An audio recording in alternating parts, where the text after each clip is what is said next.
extremists too. What is the main feeling of other members of the ERG in terms of whether it's, well, let's take a bit of Brexit rather than no Brexit or a delay, or do you want to say we're going to hold out for the Brexit that we actually voted for in 2016? Well, you can't be slightly pregnant.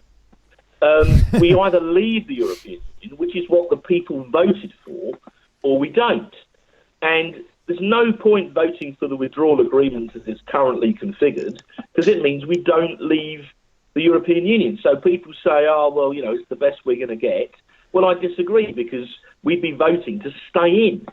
And that is, members of Parliament, or at least most of those who are protesting against the withdrawal agreement, have read the blooming thing. They know what's in it. And that's why they don't want to vote for it. So, I've seen this stuff in the Sunday papers about, the ERG are all going soft and they're all going to crumble. Well, all I can say is that's news to me. It is incredible, isn't it? It is incredible that a British Prime Minister is putting this choice on a British Parliament, either to become a vassal to a foreign competitor that can dictate when, if ever, you're allowed to leave their profit margin. I find it absolutely incredible that she's done that. Her legacy is going to be nothing, isn't it? And I just wonder, like you say, the same thing again. My question is, what's the end game? What's the outcome that they're actually after? Because this isn't leaving. He was right, wasn't he? You can't part Brexit. We're either leaving. On the ballot paper, it said leave or remain. It didn't say turn to page 2. That's right. Now decide on the deal that you want, Norway or Canada plus or whatever nonsense they've been talking about. We are the British. When did we stop being Great Britain? When did we stop talking it up ourselves and looking after ourselves and standing up with a stiff upper lip and saying, no, that's not good enough. We're not accepting that. We've just lost it completely. And the great has gone out of Great Britain many years ago, in my view. This question, they're bandying about this question, aren't they? The new referendum question. It's all over the media, kids. Go check it out. You can't get away from it. They are trying to sell us this second referendum. But the question being either go for Theresa May's deal or stay in as or we remain. were. Yeah. It just absolutely beggars belief. It does. Yeah, it's staggering, isn't it? I mean, there's no words, is there? We could sit here till midnight tonight talking about it. There's just no words to explain or to try and sort of That's right. Underline or ratify or justify what they do. There is no justification for what that woman has done to this country and her and Ollie Robbins together. And it's quite clear when you lose 2 or 3 Brexit ministers because they've kept out of the loop that it's not happening, that somebody else is pulling the strings. And that's what's happened all the way through. I find it staggering. There's a lot of talk. You mentioned Ollie Robbins. There's a lot of talk about the civil service having been politicized and becoming Europhilic and all that, really since Blair again. And has that been the case also? I listened to Cressida Dick on PM or Today or whatever it is on Radio 4, and she's basically sounds like an utter moron. She is politicized indeed. It has permeated. It seems to me that our services, every aspect of our lives almost, in public service certainly, has been permeated with politics. Yeah. What is that? How deep is it, and how much had you seen that effect in your time? It is in the police force, because there's a massive disconnect between the hierarchy, the higher ranks, and the normal sort of everyday boys and girls that don the blue 24/7 and go out and deal with car crashes and burglaries and deal with things like shoplifting and all that kind of thing, and investigating these murders that have happened this weekend. They're the real police officers, the ones that have the hierarchy. Cameron started all this. This is, for me personally, absolutely the fault of David Cameron, because he introduced direct entry. A lot of these direct entry now, and a lot of the senior ranks have all been through a program called Common Purpose. Right. That people need to Google Common Purpose and have a look at it, because give us a synopsis briefly. And what is direct entry? Well, direct entry is when I joined. You were a constable. You did 2 years probation, and then you had to do a minimum. Really, there was no set times, but it was an unwritten rule, as it were, that you did a minimum of 3 years. So you'd done 5 years altogether on the beat, or on CID or whatever specialism that you managed to get into before you were even considered to be promoted to sergeant. Right. And then you did another 3 years at least before you were promoted to inspector. Mm-hmm. But now Cameron introduced direct entry at inspector level.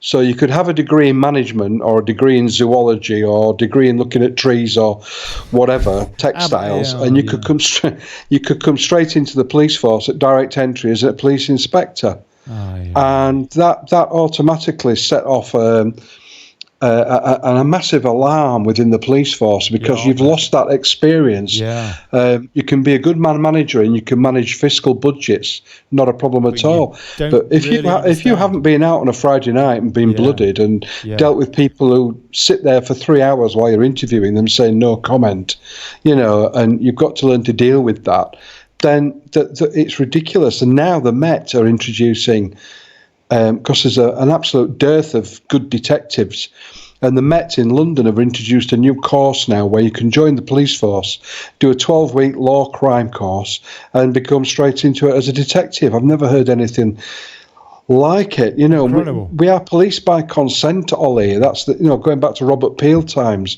but we're not being policed by consent anymore. We're being policed by subterfuge, and people, and that's what the problem is. And these higher ranking officers, they're only interested in what their next promotion is.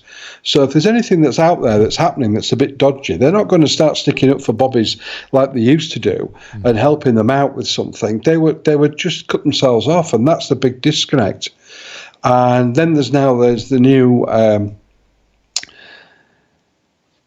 the way they're recruiting for the police force now. If you're a white heterosexual male, you might as well forget it, because they don't want you. That's right. There was a story in the press last week. Some guy says that he was being discriminated against because he was, and he won. He took a police force to court because he was the best candidate for the job. He was refused on the basis that he was white, and he took him to court for discrimination, and he's won. I mean, I've never heard anything like it in all my life. It's racism, isn't it? It is racism. There's no other way of calling it, is it? Absolutely. And this positive discriminatory recruitment. Do they call it that? I thought they called it positive opportunity or progressive. Well, they dress it up in fancy words, don't they? It's basically, if you're a white guy, forget it. We don't want you in the police force anymore. I understand, don't get me wrong. It's easy for me to say that. I understand that the police force needs to reflect, to a certain degree, the community in which it's derived from and in which it's going to police, especially when we're still policed by consent. I absolutely understand that. But when you start turning it on its head and you're looking specifically for a particular gender or a particular race, then I think we're going to lose the plot. Again, for political reasons, as opposed politicizing the police force, absolutely. And the police is losing out because it's not getting the best candidates in the jobs as well, presumably. What you cut your teeth pretty much on the Ripper case, as I understand it, Yorkshire Ripper, back in the early 80s. Yeah, I joined as a boy cadet at 17 because you had to be 18 and a half before you could actually become a police constable. So I did my initial 6 weeks, 7 weeks training, and then I went straight on to the Ripper inquiry in Leeds. It was an enormous inquiry with no computers then. It was just phenomenal, the inquiry. It got so out of hand. We were all so innocent in those days. It must have been an extremely harrowing case to have worked on. Oh, it was awful. I mean, you think he murdered 13 and he attacked another 7. So he was one of the most prolific serial killers this country's ever known. Is he still alive? Yeah, is he in Broadmoor? Yeah, he is still alive. Yeah, no, they've moved him out. He's finally stopped conning them in Broadmoor, and they've moved him back into normal population now, I believe. What is he in Parkhurst or something? It'd be somewhere like that. It'd be a top security prison. Yeah. He was a bit pally with Savile, wasn't he? No, he never. No, there's no link between him and Savile. There's no link there. Not between Peter Sutcliffe. No, not to my knowledge. Okay, I wouldn't know about it if there was. There wasn't. No. Yeah, no, sure. Fair play. Fair play. Okay. So you have a bit. You're an old school cop. You see the kind of difference. What would you say is the kind of difference in terms of quality, in terms of awareness, in terms of being able to give service to the public, and in terms of caring about that, with the kind of recruits that we see today, and the kind of recruits that, like you, went through Hendon in the old days? Yeah, well, there's no difference between caring. I'll tell you now. Talk to any copper on the street, man or woman, they'll tell you that, of course, they care. That's why they're there. They care about the job. They care about the people they're policing.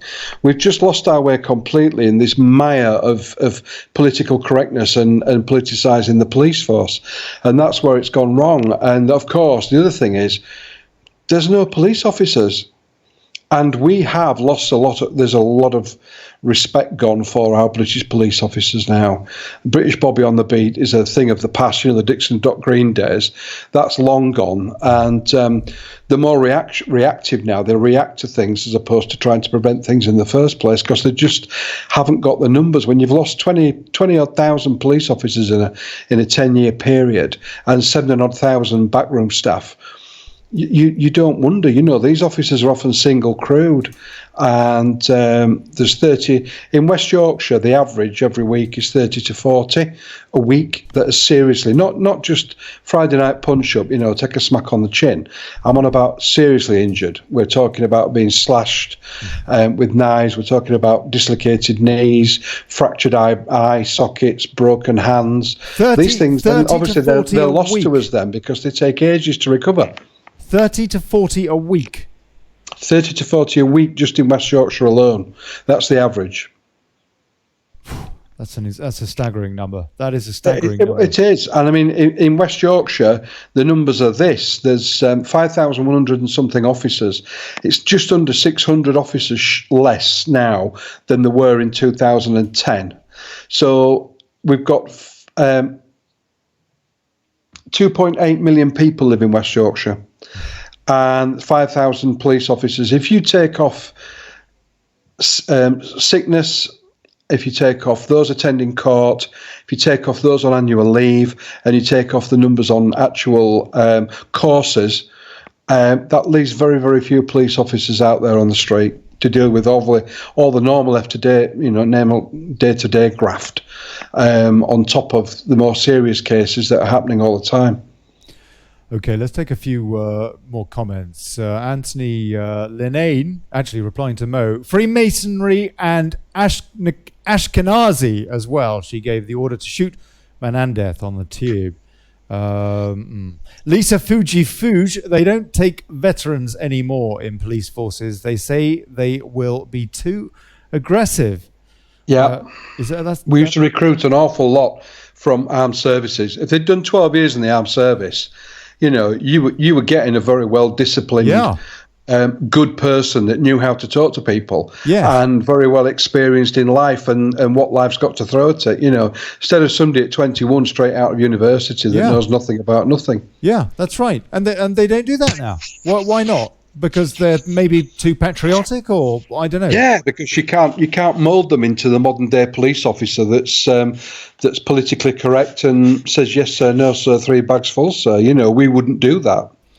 I'll tell you something now, Ollie. If somebody said to me, and I'm not in any way, shape or form homophobic in any way, shape or form, and I have lots and lots of friends that come from that sort of community, But if somebody said to me, "You're going to wear high heels today and go on a pride march and dance and blow whistles," I'd have been like, "I'm sorry, mate, I'm not.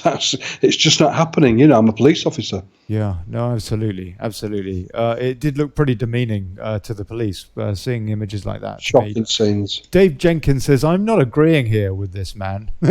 Maggie Isabel Murray, Peter Sutcliffe is buried near me in a small churchyard. maybe that's a different Peter Sutcliffe. I don't know. Thomas White, he is in a high security unit in Maghull under the mental health. Thomas There says. you are. And in Lamont, the police in blue boiler suits at the yellow vest protest clearly didn't care. Abby Lamont is referring, I think, to a group of police that surrounded Tracy Blackwell and assaulted her friend's daughter, as I recall, and all, it was all pretty murky. But I wonder if those guys were regular police or if there are sort of special division or whatever, which is frankly there to take out people that the state does not like or that they find inconvenient, such as Tracy Blackwell. I don't know. What's your take on that, Stephen?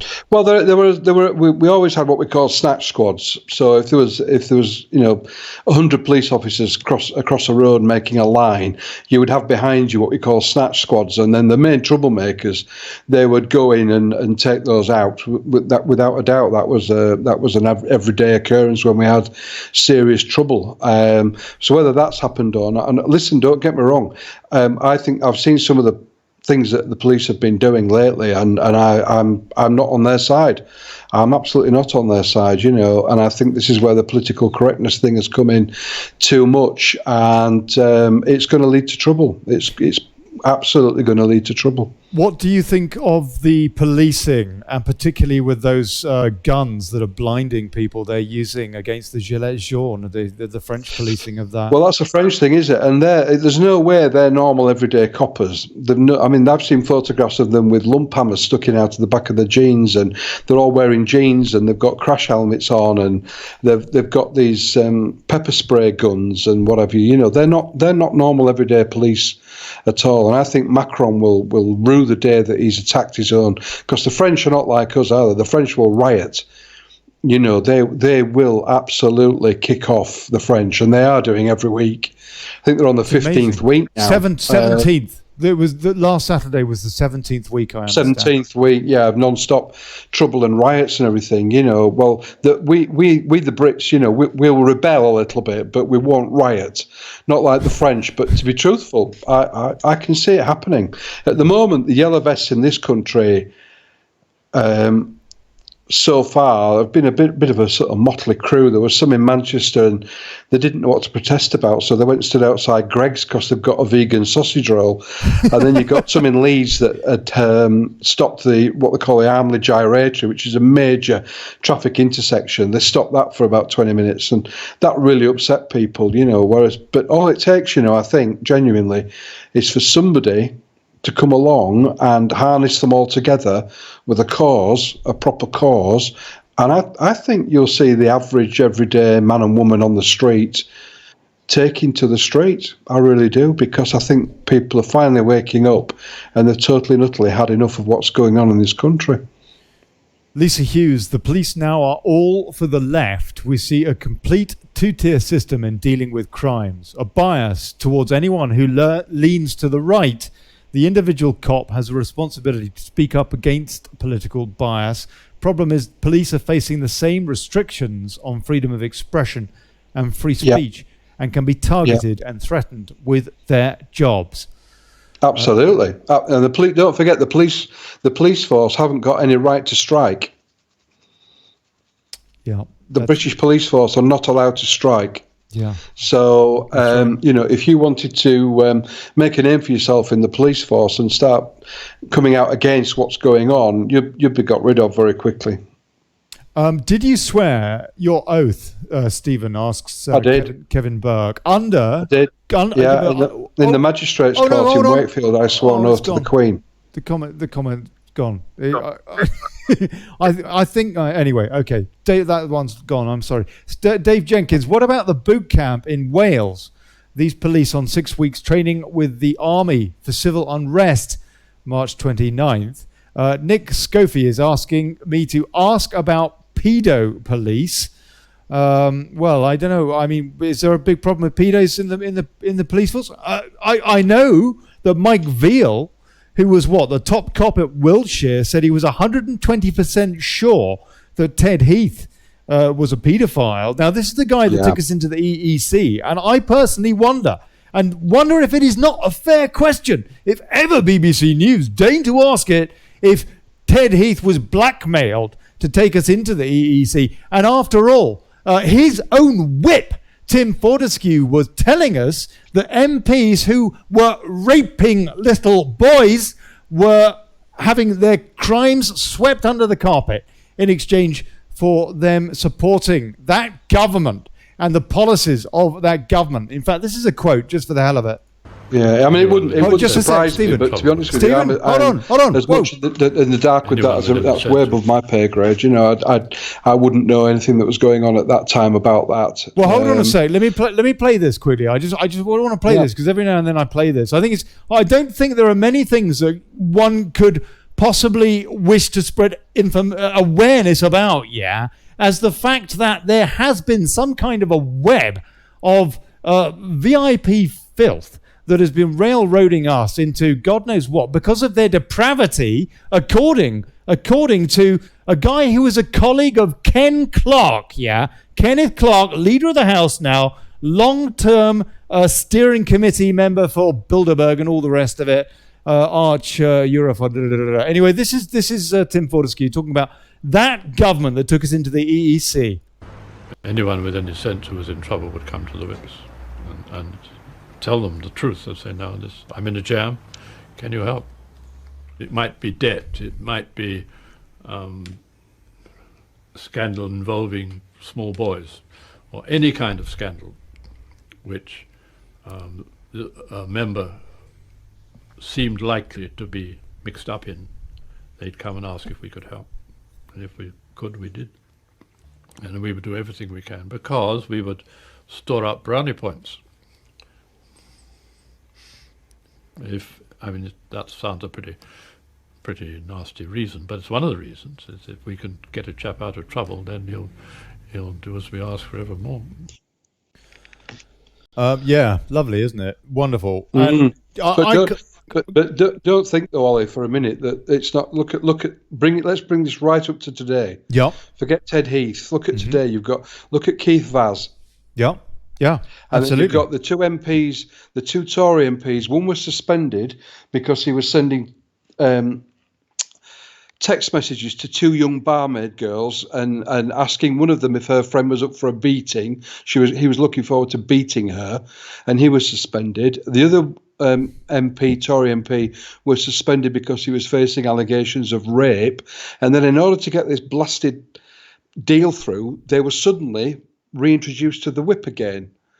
And then you've got Fiona Osdemore, the Labour MP, who's just come out of prison, and I think she's going to be the first ever MP to walk the hallowed halls of Westminster with a tag bracelet on. I mean, where have we gone? That's right.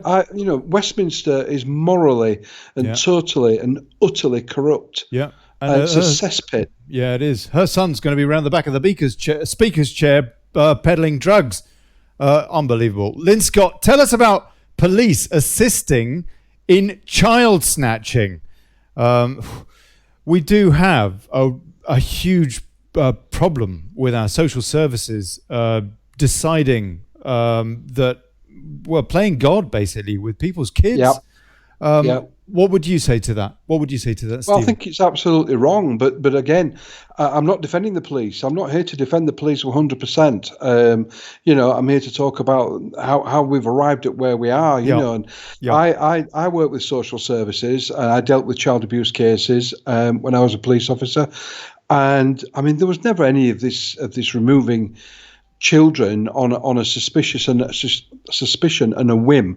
We had to have hard evidence, of serious neglect or serious potential harm or danger to those children before you would even contemplate removing them from the family unit. And nowadays I think it's gone completely different,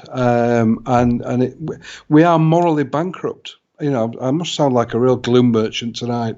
There's a lot of really good things in this country, obviously, but we're on certain things. We are morally bankrupt, and I don't know what the end of it is, unless there's a massive cataclysmic change, and that needs to happen. James Miller asks, Ollie, please ask him why anybody not an Islamic extremist gets arrested for breach of peace, But extremists can preach, burn flags, and say whatever they want and don't get arrested. We all need to know why they are letting them do it. And I noticed on your... I cannot agree more with that comment.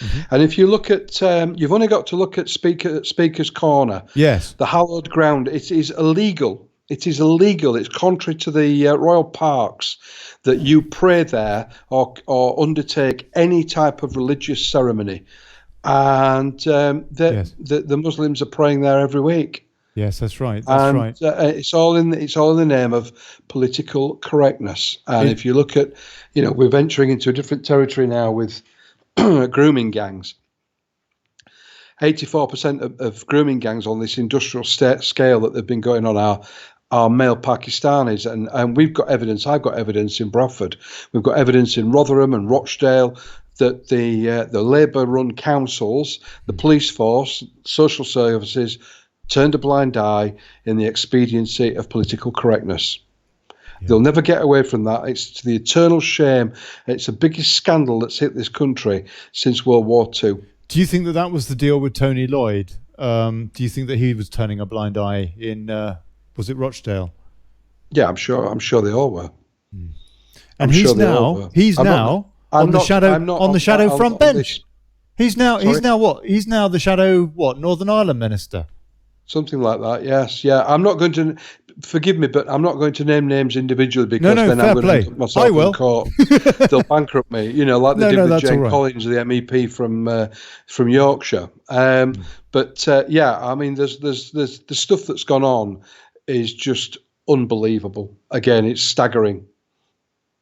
It is staggering. It is. I have to say, I find it incredible that Tony Lloyd. He was the. You don't have to respond to this, Stephen. By the way, but I'm just going to little rant because he was the top cop in Manchester when all that three girls stuff was going on. Except it wasn't with three. It was with over 2,000, and that was just in Rochdale, I think. Staggering stuff. And now. And after he retired from that, because basically he was disgraced, and I guess his career kind of ran in. He was given that very constituency. Constituency. Talk about rubbing salt in the wounds. I just find it unbelievable that this guy has got any place roaming the corridors of power, as opposed to frankly a prison cell for his of duty, dereliction of. I don't know. Am I being a bit unfair? Misconduct in a public office, isn't it? But if you started down that route, there'd be hundreds of them, literally hundreds of them. Naz Shah, the current Labour MP for Bradford West, retweeted a tweet which said, "For the sake of diversity, those white girls should shut their mouths." And she, Sarah Champion, who was a Labour MP, who came out and made this public more and more and became quite vociferous about it. She was the Equalities Shadow Minister in Corbyn's government, Corbyn's party front bench, and she was sacked. And guess who she was replaced with? The Equalities Shadow Minister is now Naz Shah, Labour MP for Bradford. Right. So it goes right to the very top and it goes right down to the very bottom. And it's an absolute, utter disgrace.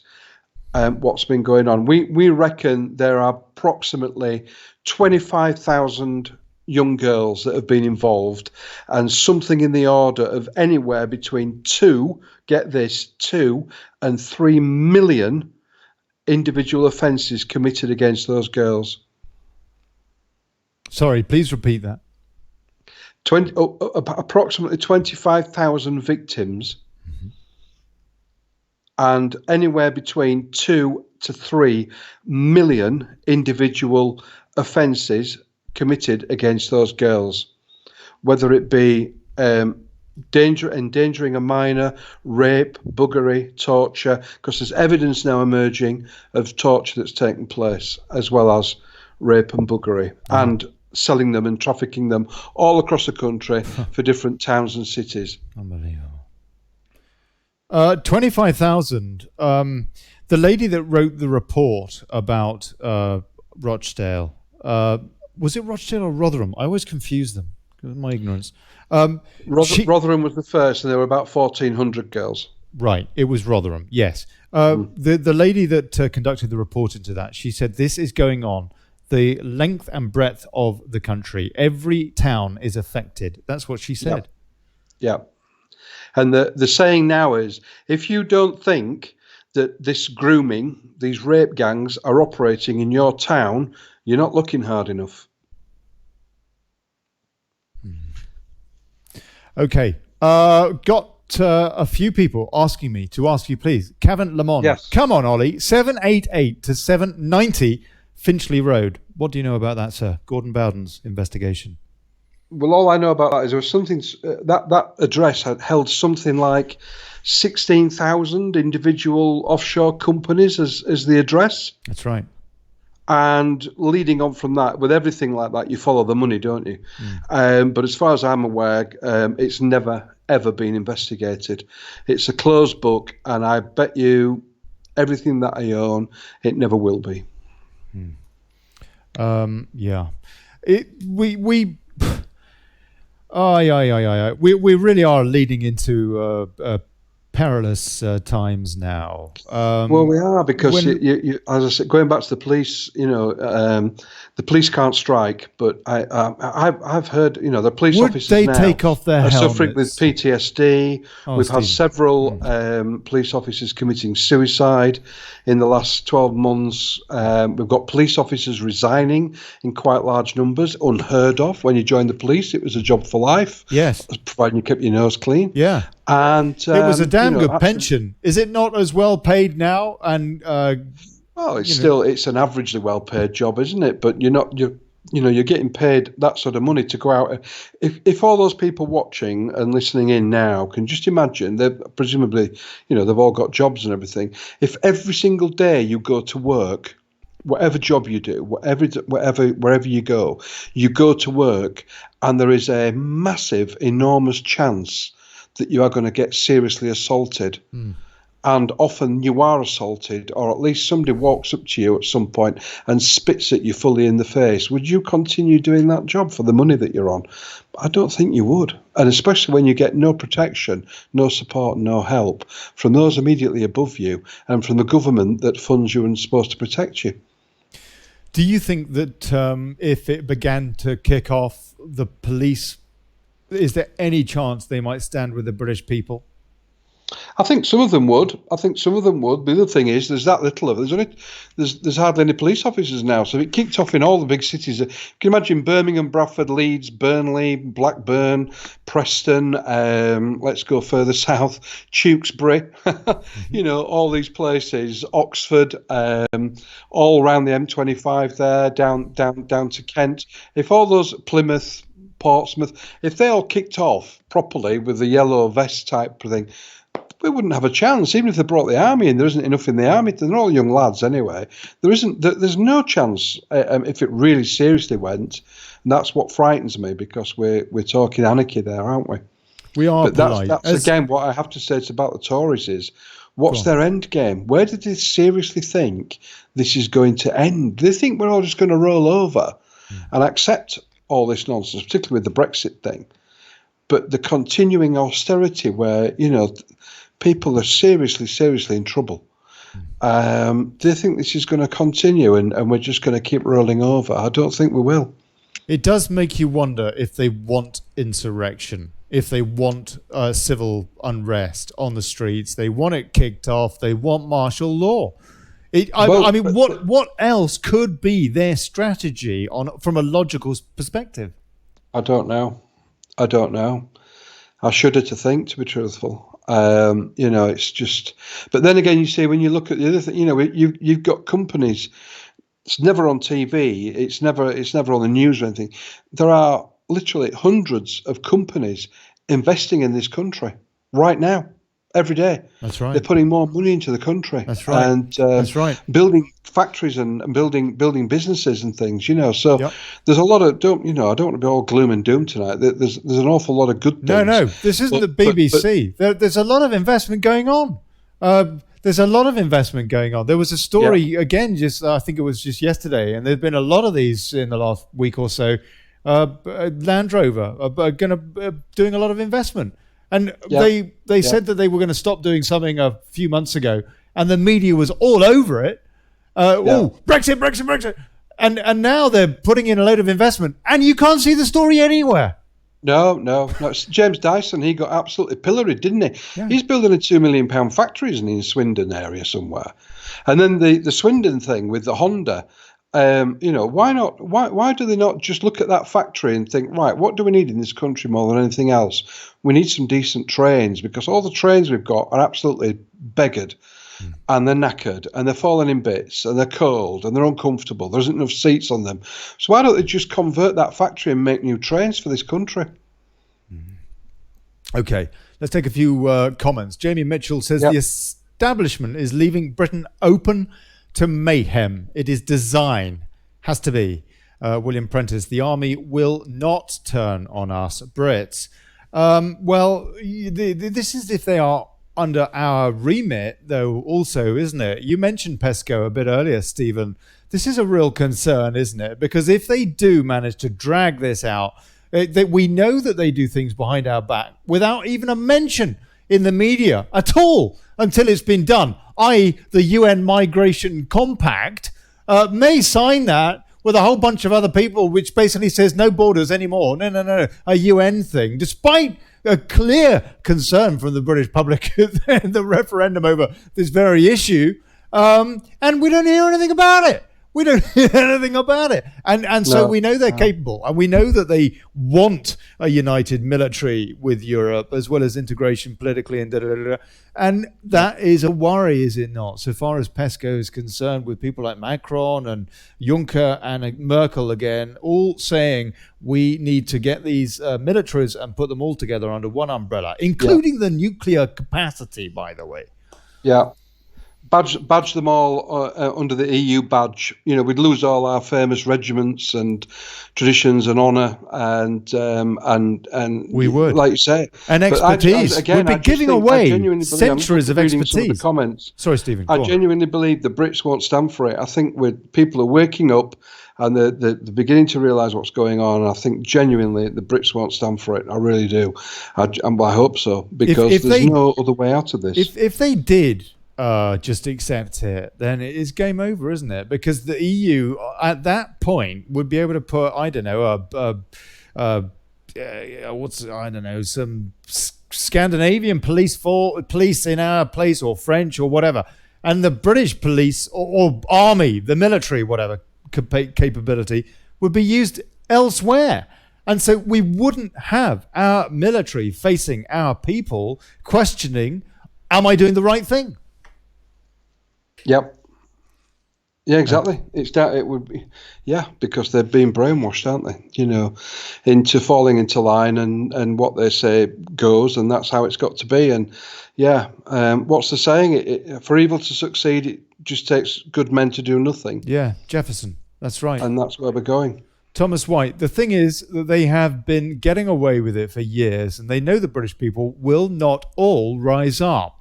The British people need to strike. And from now until we do leave the EU, and that's the only way MPs will listen. Stephen, well, I like the fact, Ollie, that there's a lot of work being done in the background to start deselection processes. Yes, and I think yes. as soon as they can get a scalp, I'm talking about a big name. Yep. Then the MPs will suddenly look around and think, sugar. Where's this going to end, And we need the group that are organising it. I think they're doing a great job on the deselection processes. All good to them and all power to their elbow. And the sooner they can get this organised, the better. This TIG thing. Now, you ran as a UKIP MP in the 2017 election. Is that right? Yeah. Yes. Yeah. Bradford South. Yeah. What do you think of this spat between UKIP and the Brexit party, Farage? Well, I think I'll tell you what I think, and I'm a little bit out of the box here. Perhaps I might get vilified for this. I don't care. I think that we've got one aim, haven't we? And that's to make sure that we Brexit and Brexit properly and Brexit cleanly. And the more different little parties that we have, the more chance we're going to split the vote and let the normal two parties back in. So I think that leave means leave, and leave us for Britain. UKIP and all these other little parties should all put their big boy pants on, cross the floor, shake hands, have a pint, unite, and get on with it. I completely agree with you. Actually, you know what? I want to read something that I wrote a couple of days ago because this has been frustrating me a wee bit, I've got to say. I noticed folks getting het up about the Farage march.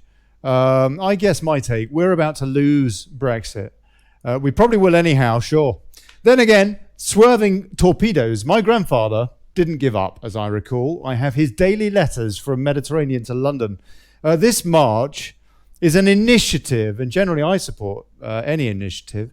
The 50 quid subsidises sponsored expenses for those that need accommodation and food, just a reality that has to be paid for. Daily marchers pay now as well should be the case. So what's the problem there? Because people have been complaining about that or whatever. This is just my opinion, yeah. As for who has organised this, well, one, thankfully someone has, and two, he also got us the referendum, or it kind of helped. I suggest that we all unite for a final push to the 29th of March. If we do not, I am convinced there will be no Brexit. Yeah. If we do, I think I'm sort of beginning to come around to that way of thinking. And one sec, like Stephen. I said, the more people that get together, people have been commenting. I'll just bring in Ollie, if I may. Sorry to interrupt. About West Yorkshire Police being given a diversity award from some Muslim organisation, and you've got to laugh, haven't you? What's that? What's the that? West Yorkshire Police. Yeah. Were given a diversity award. For what? For being a good, being a good police force with regards to diversity, and you've got to sort of go, and just it's laughable, isn't it? Really, and they were quite rightly proud of it, and I think it's shameful. The key words. Well, we went to the Bradford Council. I was attending at the Bradford Council meeting for the executive. Yeah, and they were having their annual once a year feedback from the children's services and the police and Barnardo's on the current state of the child, the grooming gangs. And the police superintendent there, a woman, she kept saying, well, we have to temper the language about some of our communities. And I was like, what on earth is she on about? And what happened was last May 2018, two young girls were found to be being abused. They've been abused since they were 14 years of age by 9 or 10 men. And that case broke in the press. Those 9-10 men have all just collectively got about 138 years in prison between them. But these two girls were in a Bradford Council-run care home, and Ofsted went in. This was in May when the story broke. Ofsted went in September and did an investigation into the Bradford-run council care homes and found that 4,000 children were in serious danger of harm and 1,700 cases needed urgently reviewing. And the leader of Bradford Council and the head of Bradford Council, who is on 187 grand a year, they were interviewed by the press about that, and the best they could come up with was sorry. Now, we've been calling for a public inquiry into Keighley and Bradford child sexual abuse by grooming gangs since 2014.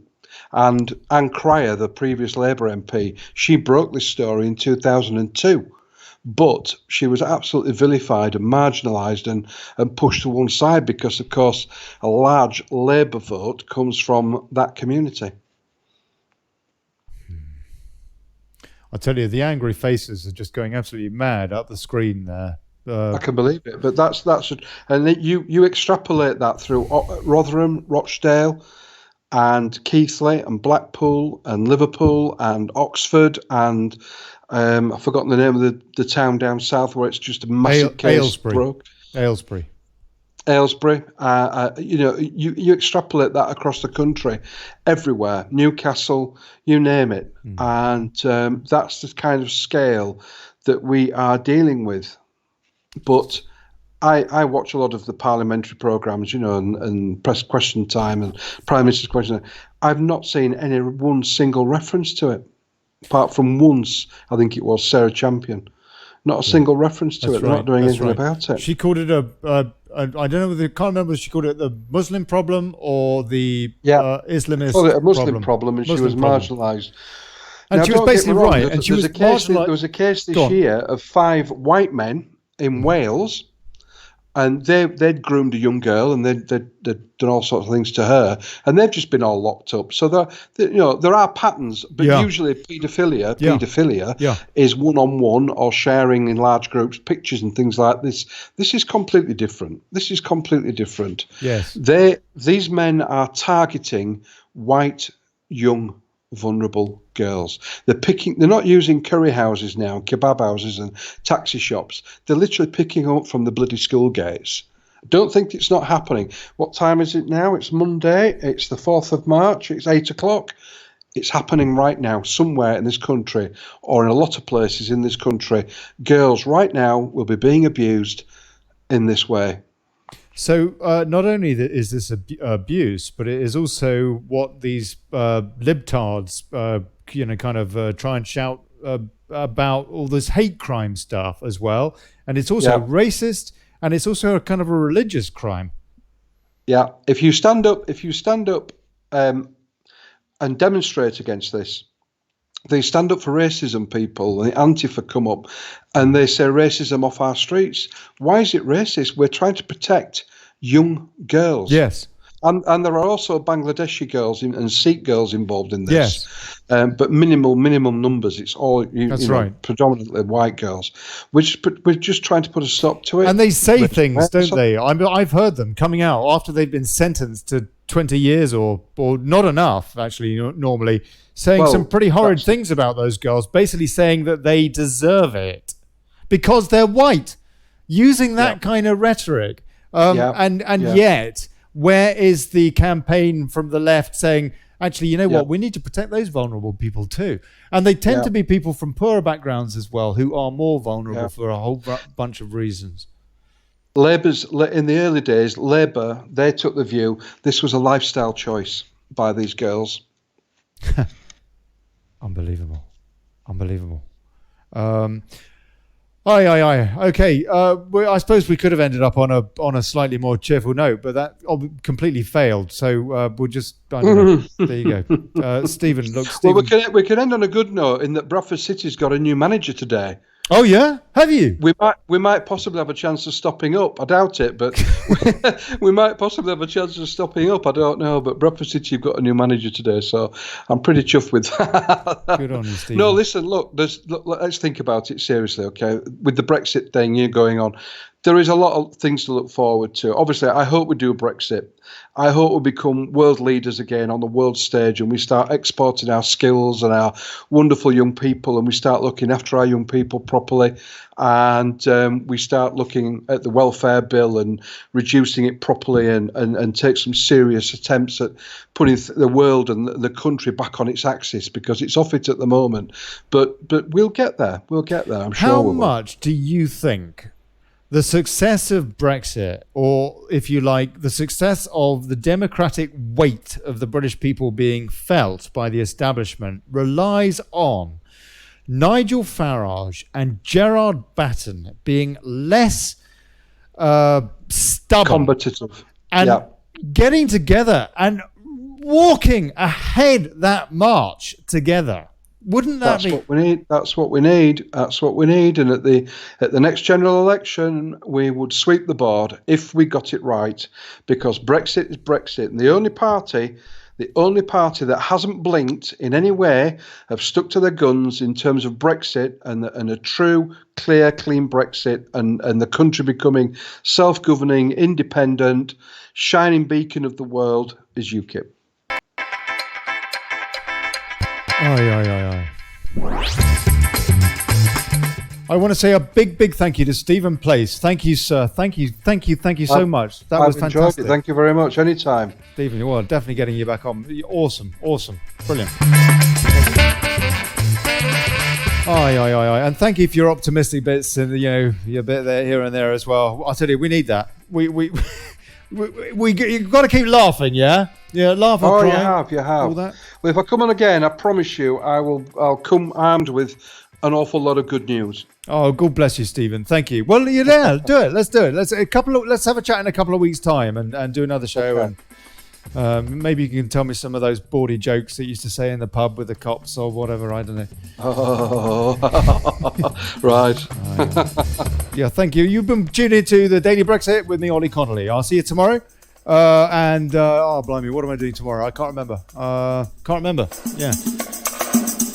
I think it's Caroline Stevens on tomorrow. Caroline Stevens is coming on tomorrow, and we're going to be talking about the thing that we always seem to talk about, which is unity. And also, I'm going to be asking her about, is Brexit a distraction? Because actually, we should have been talking about 5G all along. I don't know. But she's been talking about 5G a lot, hasn't she? And Mark Steele popped on here a week or so ago, and that was very fascinating. And I thought it would be interesting to have another chat with Caroline to discuss whether or not Brexit actually has been a bit of a distraction. Because 5G is a bit of a worry too. But yeah, great. So anyway, that's it. See you tomorrow. Here's to us and bugger plutocracy. All right. Thanks for watching. God bless you.